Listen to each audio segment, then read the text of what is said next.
네, 안녕하세요. 부동산 전문 유튜버 랑랑입니다. 자, 오늘 같은 경우에는 최근에 여러 가지 이슈들도 있었고, 그리고 이제 투자를 하는데 가장 기본적인 상식은 어떤 것일까 조금 이야기를 해볼까 하거든요. 단순하게 제가 이제 말로 이어나가기보다는 조금 타이핑을 하면서 보여드리면 좋겠다라는 생각이 들어서 PPT로 한번 영상을 채워나가 보겠습니다. 자, 일단은 부동산이라고 했을 때 우리가 여러 가지 접하는 것들이 있잖아요. 자, 오늘의 제목은 부동산 투자 상식이라는 거고요. 자, 이 상식에 있어서 그래도 조금 지역을 기준으로 하는 게 여러분들이 이해하기가 훨씬 쉬울 거거든요. 자, 그래서 일단은 대구를 기준으로 투자 방식에 따른 접근 방법을 말씀드리도록 하겠습니다. 여기서 대구라고 하는 거는 우리가 흔히 알고 있는 제한 지역들이 있잖아요. 예를 들어서 뭐 투기 지역이다, 아니면 투기 과열지구, 혹은 뭐 조정 대상 지역, 이런 지역은 이제 제외한 나머지 일반 지역이라는 겁니다. 그래서 뭐 같은 광역시라든지 아니면 일반 지역이라고 했을 때는 이제 오늘 하는 얘기가 대부분 들어맞는다. 자, 이렇게 생각을 하시면 되고요. 대구 안에서도 한 가지 예외가 있죠. 바로 수성구가 투기 과열 지구인데 오늘 하는 얘기와는 조금 다른 식으로 접근을 해야 되니까 이 부분은 제가 나중에 따로 정리를 해서 카페에 올리든지 아니면 영상을 통해서 한번 더 설명을 드리는 걸로 하겠습니다. 자, 그래서 수성구는 제외되었다라는 거고요. 일단은 투자 방식에는 어떤 것들이 있을까? 많죠. 네. 자, 많은데 그 중에서도 이제 가장 쉽게 시작할 만한 세 가지를 한번 꼽아 봤거든요. 자, 투자 방식 세 가지. 첫 번째가 바로 우리가 제일 많이 하고 있는 청약이라는 거고요.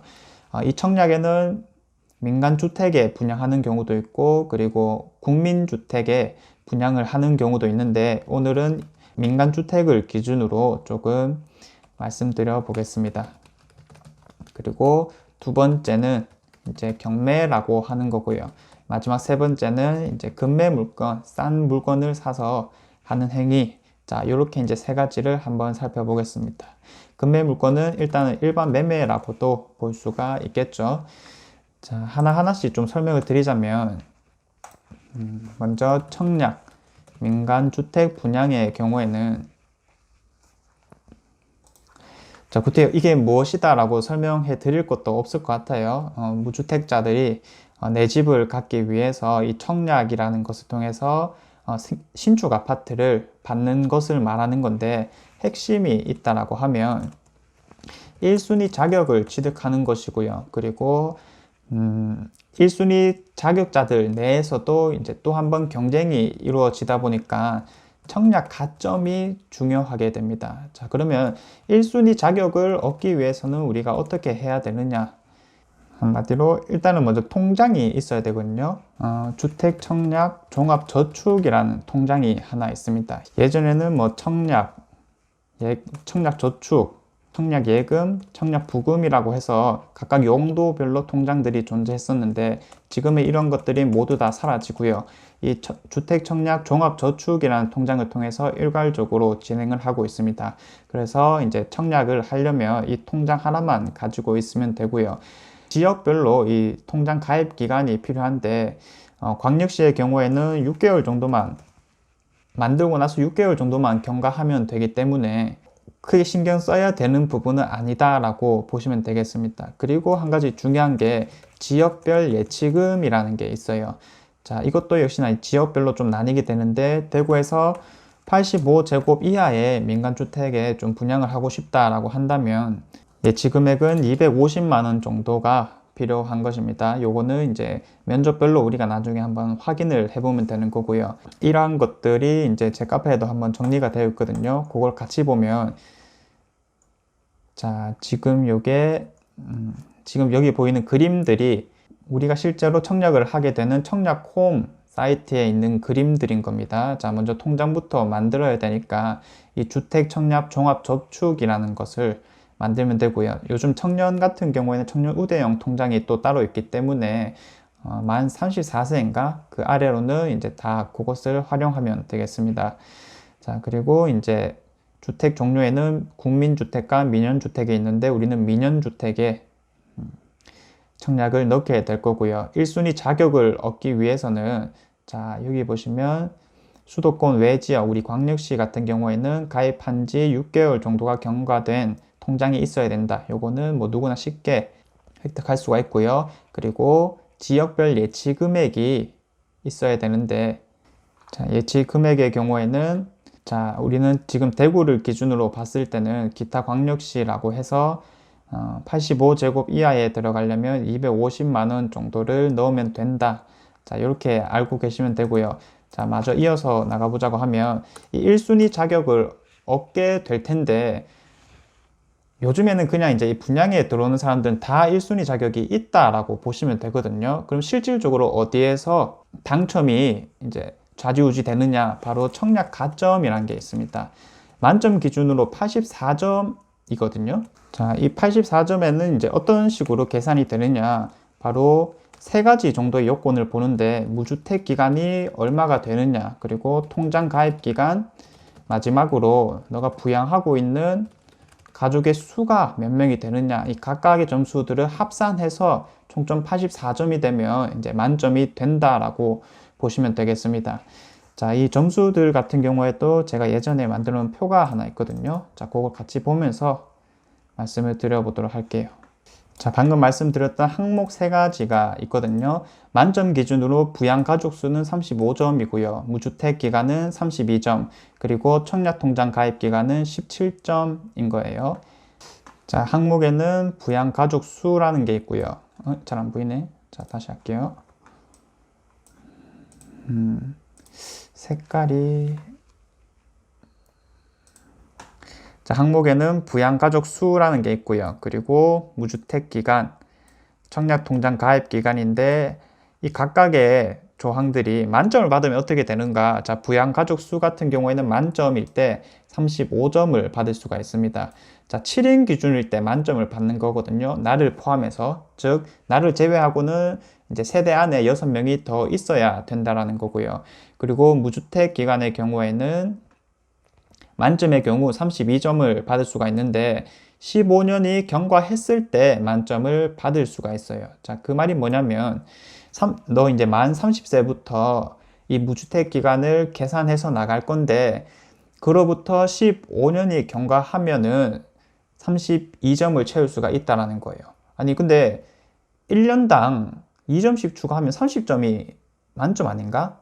자, 1년이 안 채워지는 기간이 있잖아요. 즉 내가 이제 만 30세가 되었던 시점부터 31세가 되기까지 아직 1년이 안 채워진 기간에는 추가적으로 2점을 채울 수가 있는 거예요. 그래서 기본 2점에다가 15년 30점까지 더해서 32점이 만점이 되는 거고요.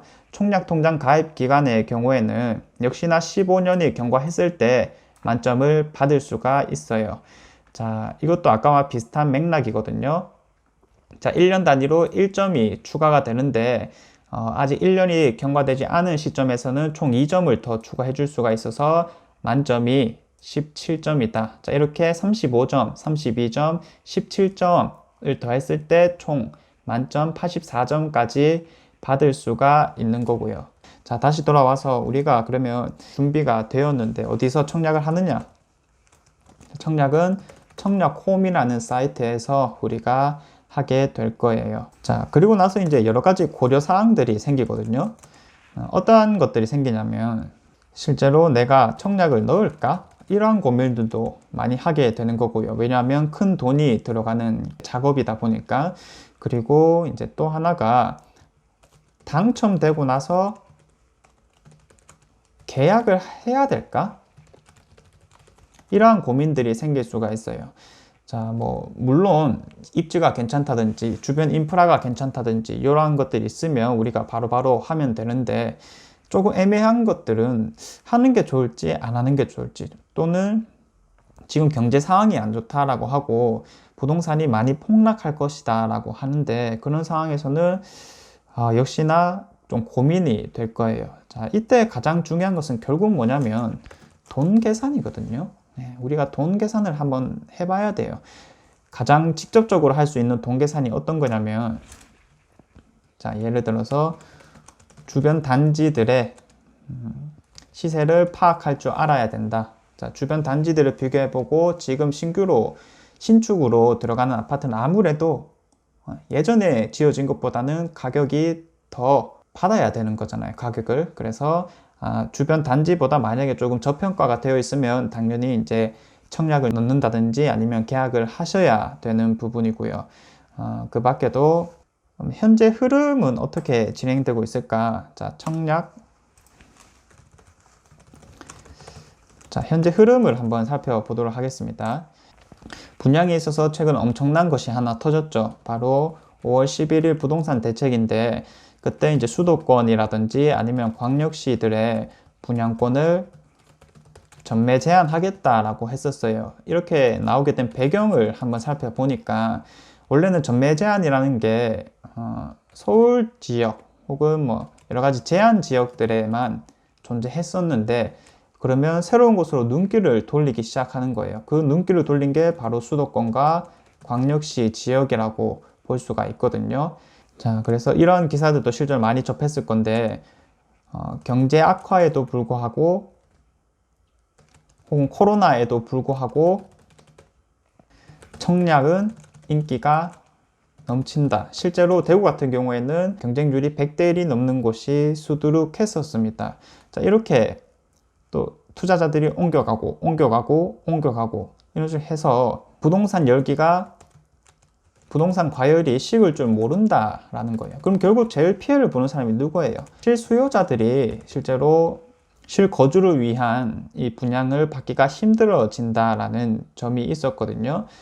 자, 목적으로는 실수요자들을 보호하기 위해서 이러한 전매 제한이 생겼다라고 보시면 되겠습니다. 이거와 뭐 똑같은 맥락이지만은 부동산 시장 과열을 조금 이제 방지하겠다. 자, 이런 것도 같은 맥락이 되는 거겠죠.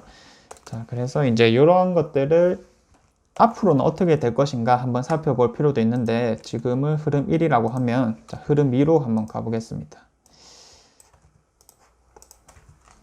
자, 흐름 2. 자, 방금 말씀드렸던 5월 11일 대책이 언제부터 적용이 되냐면 8월부터 적용될 것이다 라고 국토부에서 발표를 했었어요. 자, 그러면 8월 전까지는 어떠한 것들이 좀 생길 것인가? 자, 이제 곧 분양을 앞둔 단지들이 있겠죠. 예를 들어서 뭐 6월, 7월, 8월, 9월 이렇게 이제 분양을 하려고 예정했던 곳이 발등에 불 떨어지지 않았겠어요? 왜냐하면 8월부터는 전매 제한이 된대요. 그러면 6월, 7월에 최대한 빨리 분양을 하려고 하겠죠. 자, 그리고 투자자들 역시 전매 제한이 되면은 중간에 팔 수가 없으니까 마지막 차를 좀 타보자 이런 느낌으로 6월, 7월에 조금 몰릴 가능성이 높아요.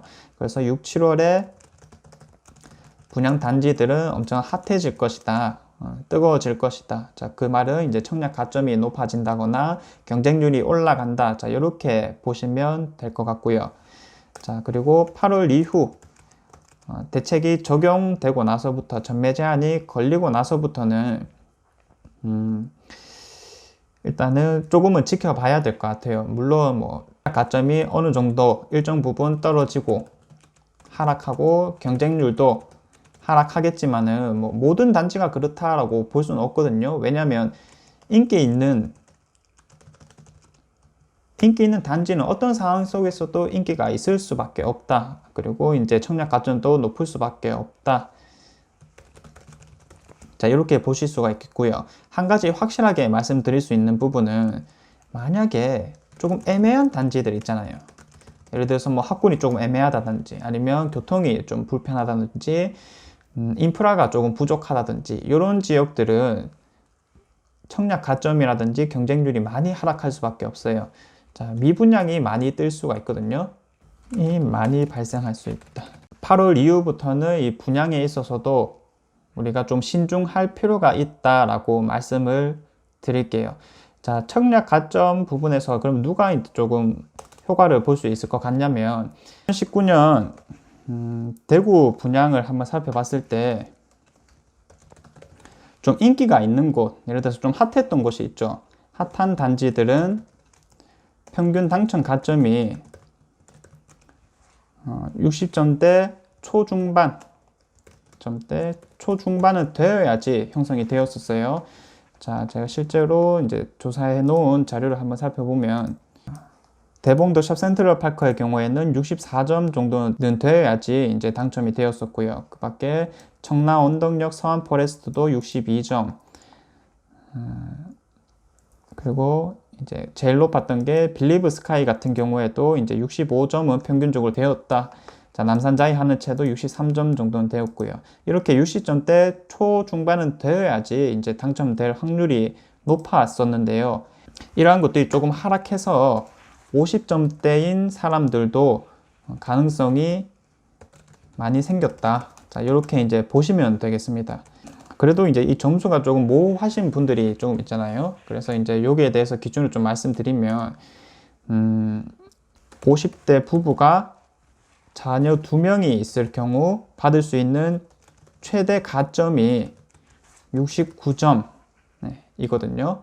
자, 그래서 작년을 기준으로 봤을 때 최소한 50대는 되어야지 너가 이제 당첨될 가능성이 있다라고 보였었는데, 이제 앞으로 8월부터는 40대들도 아까 50대 있죠? 40대들도 가능성이 많이 열렸다. 참고로 말씀드리자면 30대 부부가 자녀 1명 있을 때는 받을 수 있는 최대 가점이 52점인 겁니다. 자, 50대 초반은 그래도 조금 가능성이 떨어질 것이다 라고 보이기 때문에 최소한 이제 40대 정도는 되었을 때는 충분히 가능성이 있다. 자, 이렇게 보이기 때문에 내가 만약에 40대 무주택자라면 특히나 이제 50점 중후반을 형성하고 있다면 이제 분양들도 신규 분양을 한번 노려볼 만하다. 자, 이렇게 이제 결론이 되겠습니다.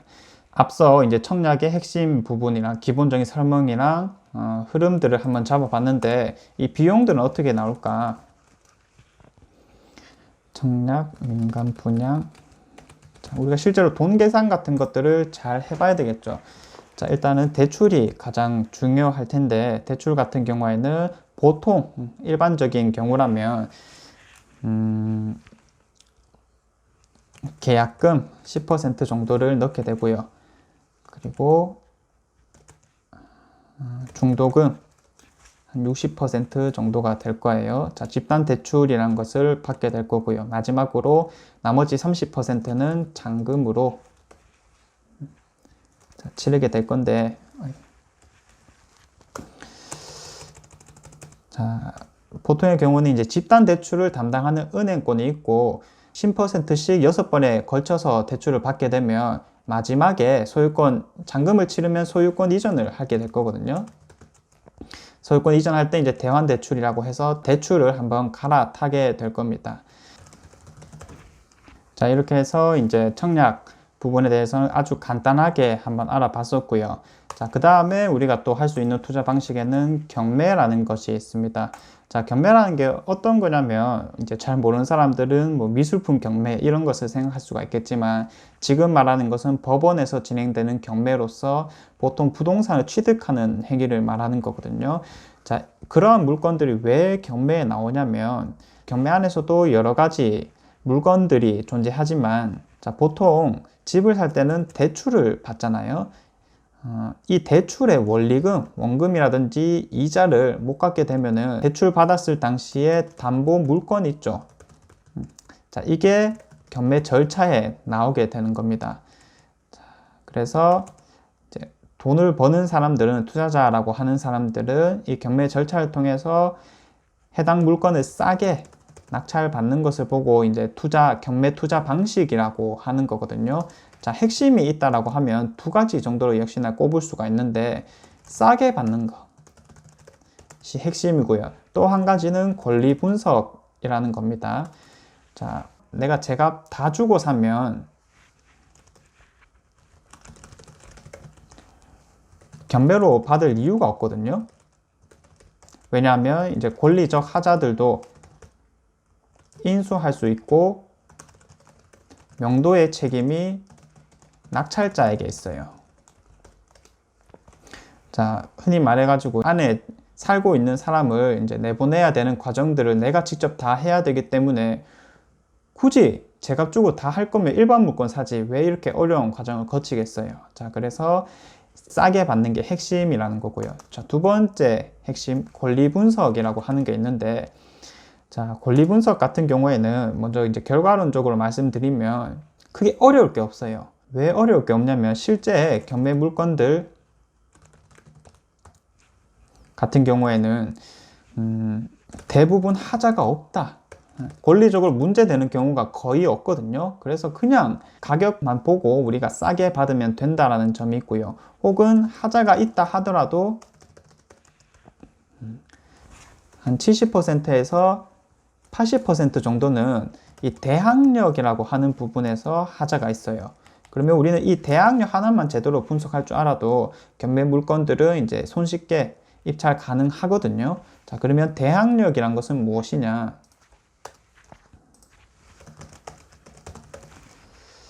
자, 대항력이라고 하는 거는 자, 어떤 거냐면 자, 세입자가 있을 거잖아요.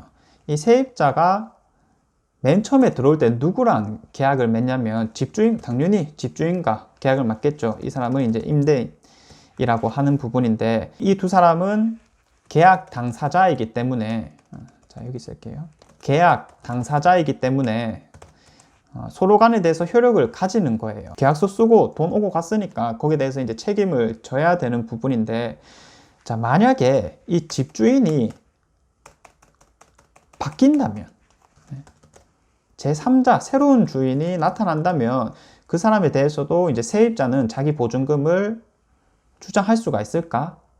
예전에는 이런 게 주장이 불가능했었거든요. 그런데 이제 주택임대차 보호법이라는 게 생기고, 그리고 이제 대항력이라는 게 생겼어요.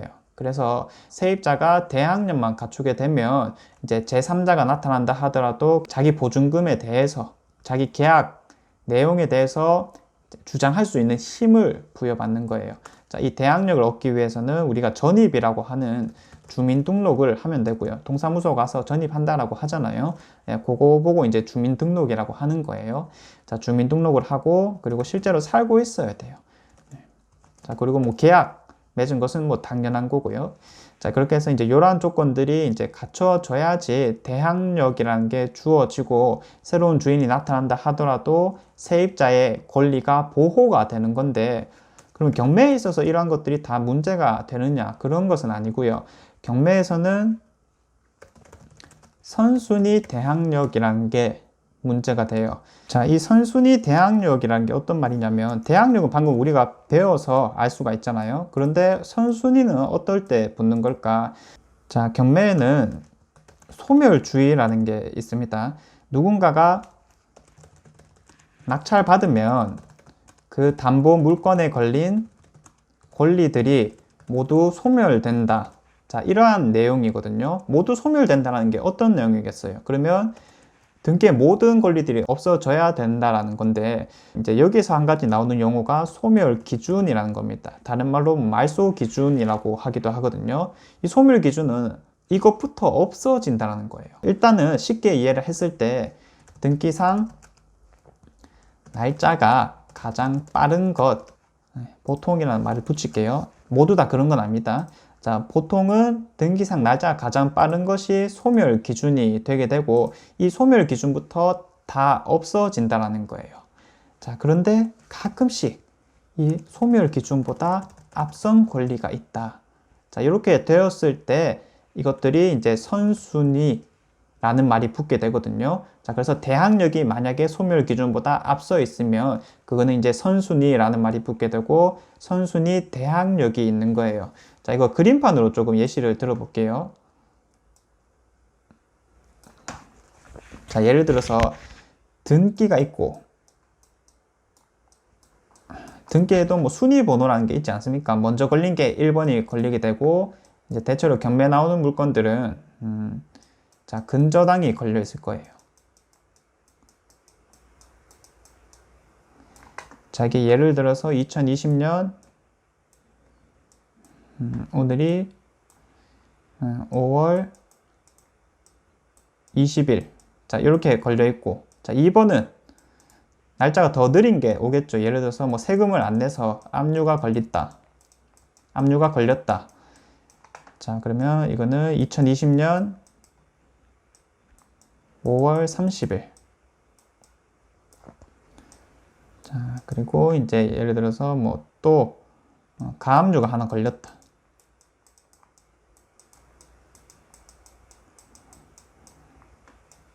이거는 21년 3월 이렇게 이제 쭉쭉쭉 걸렸다라고 했을 때 경매에는 소멸주의라는 게 있기 때문에 누군가가 낙찰받았을 때 이 걸려있는 모든 권리들이 없어질 거거든요. 그러면 모두 다 없어지니까 이제 첫 번째로 걸린 권리가 소멸 기준이 되게 됩니다.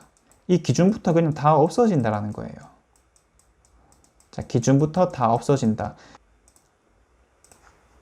자, 기준부터 이 밑에 있는 것들이 다 없어진다. 삭제.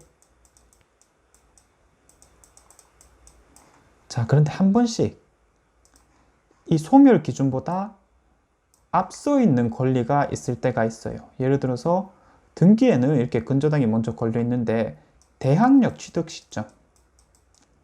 아까 말했던 대항력이 날짜가 더 빠른 거예요. 19년 3월 3일. 이렇게 되면 어떻게 될까? 자, 그러면 이거 낙찰받으면 어떻게 되겠어요? 낙찰받으면 자, 지우개. 자, 크게. 크게 안 돼. 이거 어떻게 크게 하지?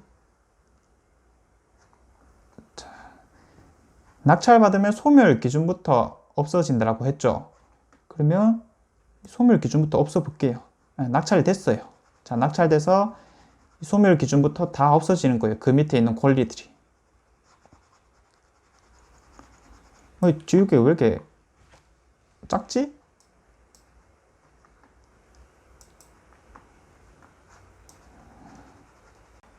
자, 다시 쓸게요, 그냥. 자, 소멸 기준이 있었고,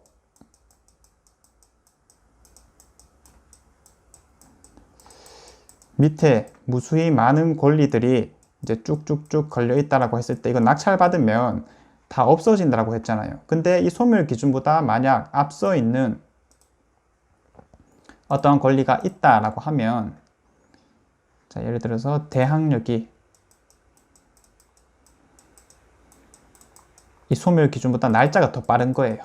자, 예를 들어서 뭐 주민등록 날짜가 소멸 기준 등기 날짜보다 더 빠르다라고 하면 소멸 기준보다 앞섰을 때는 선순위라는 말이 붙게 되고요. 자, 이건 낙찰받으면 어떻게 된다고요? 자, 다 없어진다. 소멸 기준부터 없어진다고요.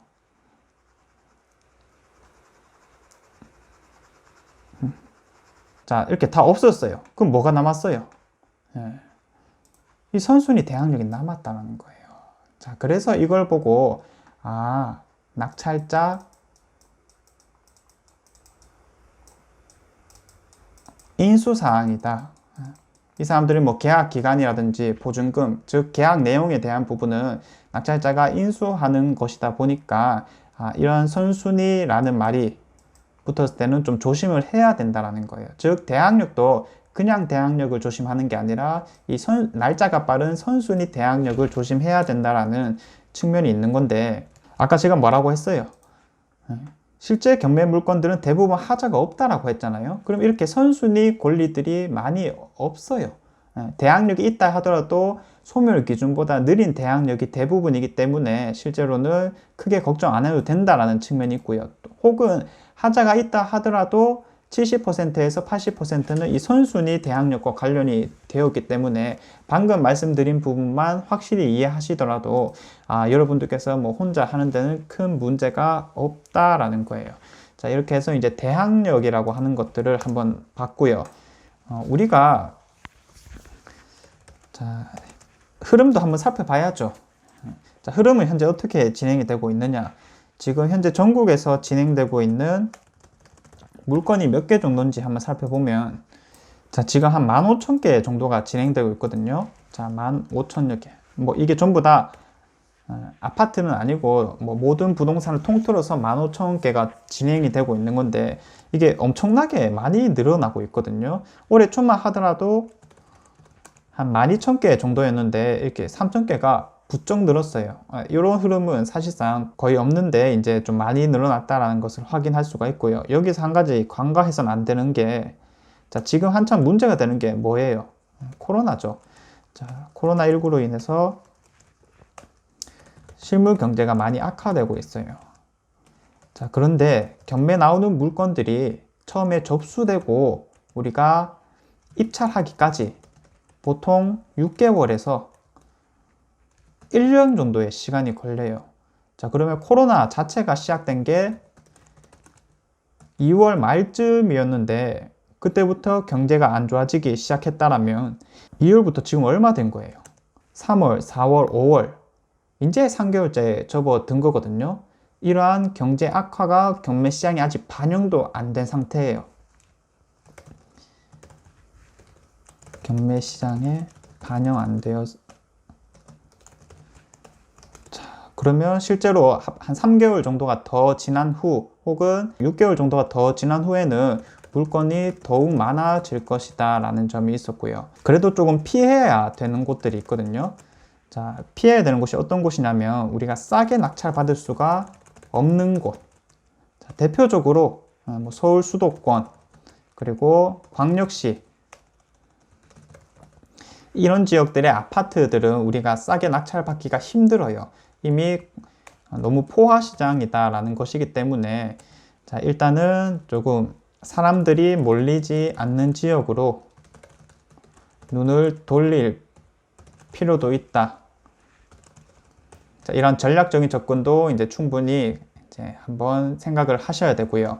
자, 흐름을 알았으니까 이제 경매 비용들을 한번 살펴보면, 자, 먼저 대출부터 살펴보도록 할게요. 우리가 일반적으로 주택을 대출받을 때는 주택담보대출이라고 해서 70% 정도가 나오는데, 경매는 이름이 살짝 다르거든요. 뭐 성격은 비슷하다 하더라도.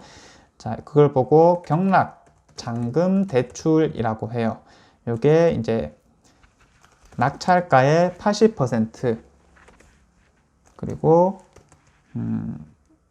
KB 시세 감정가의 한 70% 중에서 낮은 금액으로 이제 대출이 나올 거거든요. 근데 우리가 아까 낙찰을 어떻게 해야 된다고 했어요? 보통 싸게 받는다라고 했었죠. 그래서 낙찰가 자체가 시세보다 많이 떨어질 것이기 때문에 실제로는 이 퍼센트에서, 여기에서 낙찰가 80%에서 대출이 나오는 부분이 많다라고 생각을 하시면 될 거예요. 실제로 입찰을 한다면 우리가 입찰 보증금 10%를 법원에다 내게 될 거고요. 1등이 된다라고 했을 때는 법원에 보관이 될 거예요. 보관이 되었다가 이제 대출 80% 받고 나머지 잔금 10%까지 이제 해서, 일단 정말 당장 필요한 거는 20%, 내가 들어가려는 물건의 20% 정도의 돈이 필요하다라는 거고요. 실제로 이런 것만 들어가는 것은 아니거든요. 자, 또 어떤 것들이 들어갈 수 있느냐? 취등록 앤 법무 비용, 이런 것들이 조금 들어갈 수가 있어요. 자, 그래서 보통 내가 받는 물건의 한 2% 정도를 받거든요. 취등록세가 보통은 물건의 1.1% 정도 나오게 되죠. 근데 이제 이러한 취등록 비용 같은 것들은 다 이제 법무사 분께서 해주실 거기 때문에 그때 이제 법무 비용까지 같이 내게 될 건데, 요 1.1%까지 합쳐서 총 2% 정도는 내게 된다. 아니, 일반 매매 진행할 때는 한 1.5% 정도 잡으면 되거든요. 그런데 왜 이거는 2% 잡느냐? 자, 법무사 분들이 하시는 일이 조금 더 있어요. 예를 들어서 경매에는 인도명령 제도라는 게 있는데, 이 인도명령 신청을 하는데 비용이 조금 더 들어가고요. 그리고 등기에 보면은 권리들이 여러 개가 있잖아요. 그 권리들을 하나하나 지우는데도 또 비용이 들어가요. 그래서 말소 비용들도 또 들어가기 때문에 일반 매매를 살 때보다는 경매가 조금 더 법무사 비용이 비쌀 수가 있다. 총 2% 정도 잡으면 된다라고 생각하시면 되고요. 자, 그리고 또 비용이 나오는 게 어떤 게 있냐면, 자, 명도비, 이사비라고도 하죠. 우리가 뭐 줘야 되는 의무는 아니지만 이제 좀 더 원활하게 진행하기 위해서 이사비 정도는 챙겨주기도 하고요. 그리고 뭐 수리비 들어갈 수 있고, 중개수수료 들어갈 수 있고, 그리고 공실이자, 공실 상태가 되었을 때 월마다 이자는 어떻게 나갈 것인가. 자, 이러한 것들을 다 종합해서 비용을 계산한다면 나중에 이제 낭패를 본다거나 그런 일은 조금 없을 거고요. 자, 간단하게 한번 알아봤습니다. 자, 그 다음으로 이제 마지막으로 하는 게 이제 금매. 일반 매매라고도 하는 거거든요. 자, 보통 금매를 어떤 걸 금매라고 하면 시세보다 한 10% 싸게 나온 물건을 금매 물건이라고 해요. 여기서 핵심이 있다라고 하면 스스로 가격을 산정할 줄 알아야 돼요. 어떤 방식을 하든 이게 가장 중요하거든요. 내가 스스로 가격을 산정할 수 있어야 한다. 자, 이 말이 뭐냐면 내가 이제 가격을 알아보려고 부동산에 막 전화를 할 거잖아요. 그러면 이제 부동산에서는 전부 다 금매라고 그래.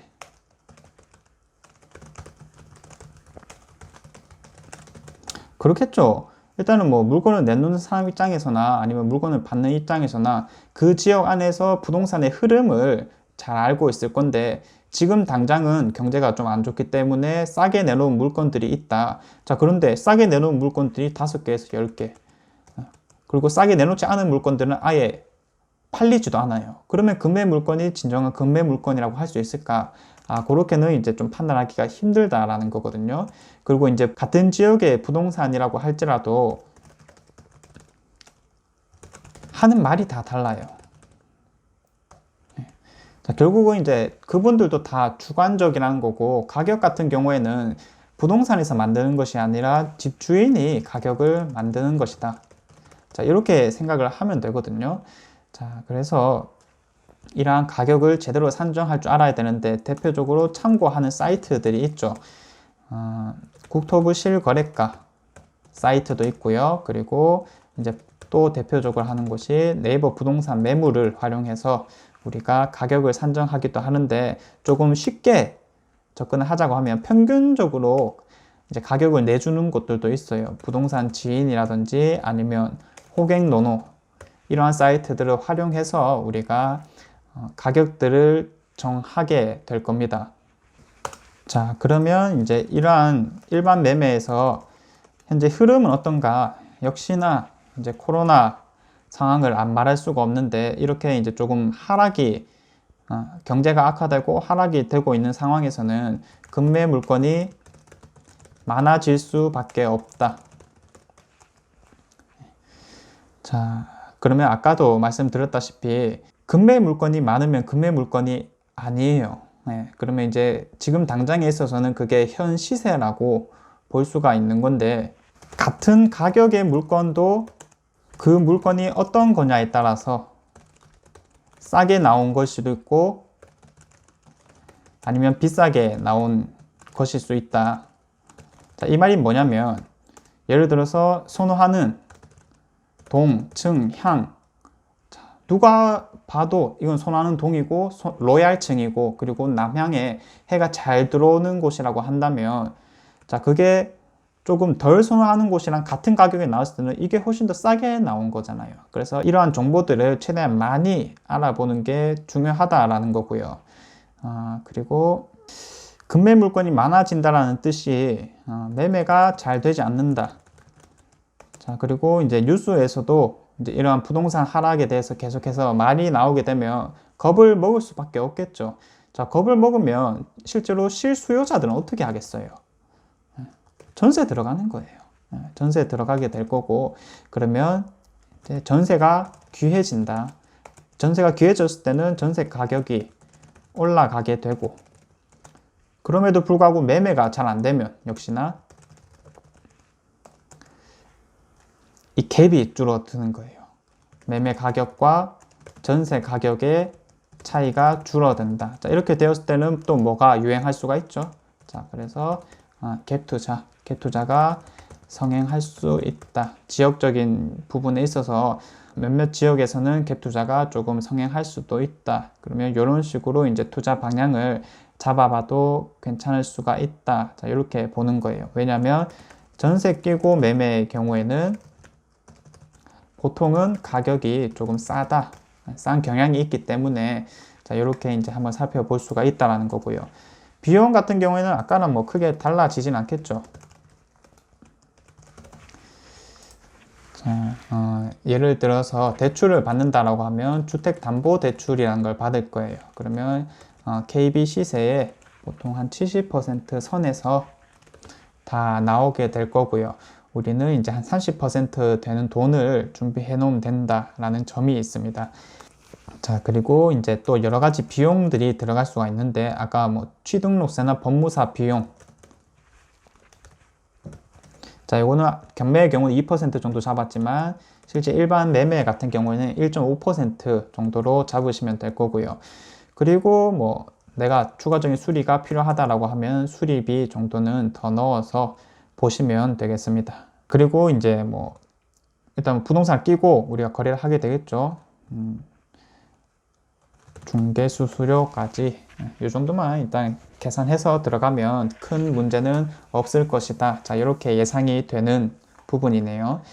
자, 이렇게 하면 이제 각각 투자 방식에 대해서 핵심, 기본적인 내용들, 그리고 이제 흐름, 비용까지 한번 살펴봤는데, 우리가 부동산 투자를 하는 데 있어서 사실상 이제 겁이 많이 나잖아요. 항상 겁을 가장 많이 내는 사람이 누군지 아세요? 자, 누구일까? 소유자? 부동산을 가지고 있는 사람, 예를 들어서 이제 폭락론이 많이 이제 언급이 되고 있다 보니까 이 소유자들이 겁을 많이 낼까? 혹은 또 누가 있겠어요? 제가 보니까 보통 겁을 많이 내는 사람은 무주택자들이 겁을 많이 내요. 아직까지 내 집을 사지 못한 사람의 경우라면 많이 겁을 내거든요. 대부분 하시는 말이 이거예요. 떨어질까봐. 근데 이제 소유자들한테 가서 물어보면요, 이렇게 말해요. 떨어지면 안 팔아. 막상 가지기 시작하면 실제로 겁을 내는 경우가 많이 없더라라는 거예요.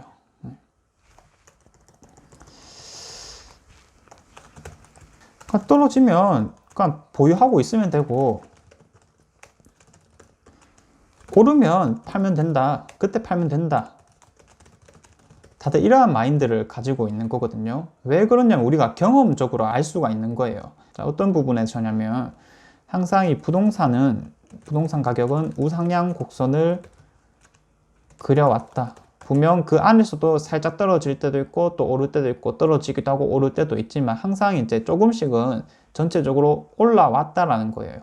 지금 90년대 아파트 가격이 2020년에도 적용이 될까? 그렇게 묻는다면 당연히 아니라고 하겠죠.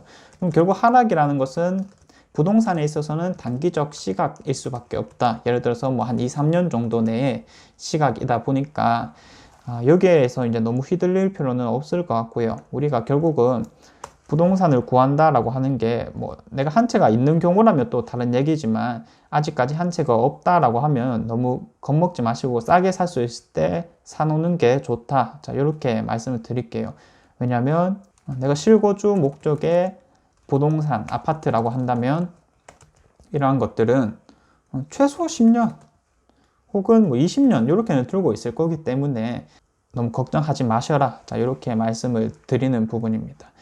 자, 그리고 이제 세금적인 부분에 있어서는 오늘은 이제 너무 어려울까봐, 그리고 이제 내용도 너무 길어지고 제가 직접 써가면서 하진 않을 거고요. 카페에 보면 투자자 필수 상식이라는 카테고리에 제가 글 하나를 올려놨거든요. 부동산 투자자 세금 및 필수 상식. 자, 이렇게 해서 자, 보면 뭐 대출에 대한 얘기도 있고요. 특히 이제 세금에 대한 얘기도 조금 정리를 해서 올려놨어요.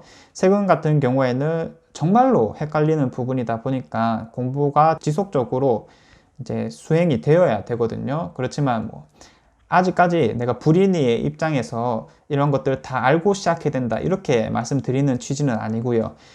우선은 기본적인 내용이 있으니까 그 상황이 닥쳤을 때 한 번씩 또 읽어보고 또 한번 읽어보고 이렇게 진행을 하시면 돼요. 자, 그래서 세금 같은 경우는 우리가 부동산을 다루다 보면 양도소득세라든지 아니면 취득세, 자, 보유세라고 하는 재산세와 종합부동산세, 그리고 종합소득세 뭐 이러한 것들이 있으니까 그 상황에 맞춰서 한번 읽어보시면 됩니다. 자, 마지막으로 오늘 이제 PPT 내용들은 제가 이제 보기 쉽게 정리를 한 다음에 카페에 하나 올려 둘 테니까 이제 필요하신 분들은 받아가시면 될 것 같고요. 그리고 뭐 궁금한 점이 이제 있으신 분들이 간혹 쪽지가 많이 오시는데 쪽지보다는 유튜브를 통해서 댓글을 달아주시거나 아니면 카페 글을 통해서 질문을 해주시면 될 것 같아요. 카페 글 같은 경우에는 여기 이제 궁금한 거 질문하기라는 코너가 있거든요. 자, 여기에서 질문해 주시면 여기에 이제 댓글을 달아드리도록 하겠습니다. 이건 언제 올지? 제가 쪽지를 잘 못 봐요. 쪽지 같은 경우에는 이제 나중에 한번 확인해 보니까 일주일 지나 있고 이런 경우가 많이 있더라고요. 그래서 이렇게 이제 질문을 해주시면 될 것 같습니다. 아무튼 이제 막 부동산 투자를 시작하시는 불인이 여러분들 힘내시기 바라고요. 오늘 내용은 여기까지로 하겠습니다. 네, 영상 봐주셔서 감사합니다.